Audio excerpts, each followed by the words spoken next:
দুনিয়াতে যত অদ্ভুত অদ্ভুত প্রশ্ন সব আপনি মুসা আলাইহিস সালামের মাথা থেকে পাবেন। বিভিন্ন বিষয়ে আল্লাহরে প্রশ্ন করতেন। সাইয়েদনা মুসা আলাইহিস সালাম আল্লাহরে বললেন, আল্লাহ আপনি আমার এমন একটা জিকির শিখাইয়া দেন যে জিকিরটার শব্দ আপনি আর আমি ছাড়া কেউ জানবে না।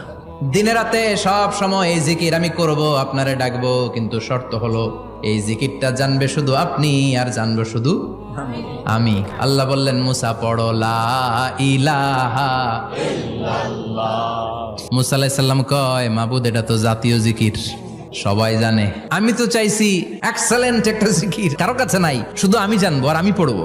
আল্লাহ বললেন, মুসা এই লা ইলাহাকে যদি এক পাল্লায় রেখে দাও, তাম বিশ্ব, সাত আকাশ, সাত জমিনটারে তুলে যদি তুমি আরেক পাল্লায় রেখে দাও, লা রাজাহাত কাফাতু লা ইলাহা ইল্লাল্লাহ, মুহূর্তের মধ্যে লা ইলাহার পাল্লা ভারী হয়ে যাবে। ও মুসা, তুমি যতই এক্সক্লুসিভ জিকির চাও, লা ইলাহার চেয়ে দামি জিকির আমার কাছে নাই।